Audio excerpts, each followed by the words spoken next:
Bismillahirrahmanirrahim. Assalamualaikum warahmatullahi wabarakatuh. Alhamdulillah, salatu wassalamu ala rasulillah, la hawla wa la quwata illa billah.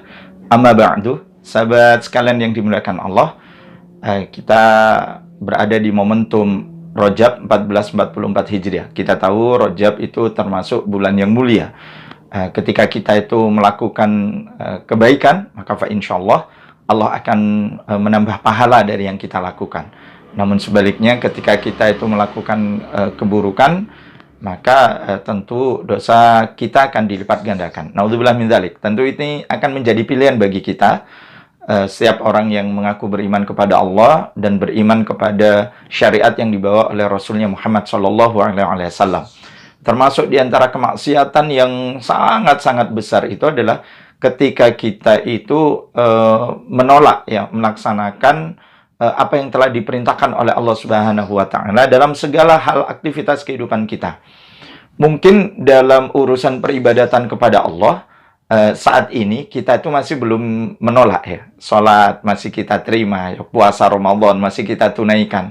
Bahkan ibadah haji yang itu memerlukan biaya yang sangat besar itu kita itu masih bisa menunaikan tetapi untuk persoalan-persoalan yang sifatnya itu berkaitan dengan muamalah perdagangan, jual beli gitu terus kemudian aktivitas pinjam meminjam dengan sistem bunga misalnya, itu masih belum ridho dalam tanda kutip untuk kita tinggalkan dalam konteks kekinian.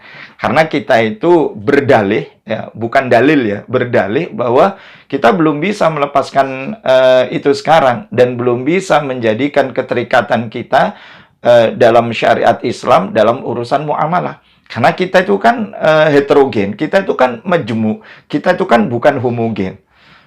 Masya Allah, sahabat sekalian yang dimuliakan Allah, kalau kita kemudian berada pada masa Rasulullah SAW dan kita itu melihat suasana masyarakat yang ada pada waktu itu heterogen, majemuk, beragam, tetapi mereka itu berada di dalam kebaikan dan berada di dalam kemuliaan. Manakala mereka itu mau berada di dalam peraturan-peraturan Allah, mau menjadikan keterikatan diri mereka terhadap perintah dan larangan Allah dan Rasulnya Muhammad SAW, maka kita tidak melihat ada keterpurukan, kita tidak melihat ada ketidakadilan, kita tidak memperhatikan ada penindasan kelompok yang kuat terhadap kelompok yang lemah misalnya. Kenapa? Karena Islam menjadikan semua aturannya itu sama bagi seluruh umat manusia gitu. Sehingga Allah itu menurunkan syariat itu kepada Rasul Muhammad SAW agar itu menjadi kebaikan bagi kita semua. Momentum Rajab semestinya menjadikan diri kita itu mengikatkan seluruh aktivitas kehidupan kita di dalam perintah dan larangan Allah Subhanahu wa taala. Dan sungguh kemaksiatan yang luar biasa ketika kita menolak terhadap apa yang telah diperintahkan oleh Allah dan menolak terhadap apa yang telah dilarang oleh Allah dalam seluruh aktivitas kehidupan kita.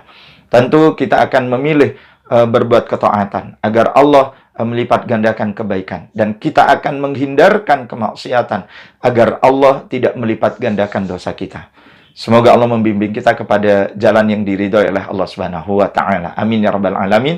Mohon maaf lahir dan batin. Assalamualaikum warahmatullahi wabarakatuh. Ya Rabb qalbina wa barikna lin'amal salihan fi yadayya risalatu at-taghyir.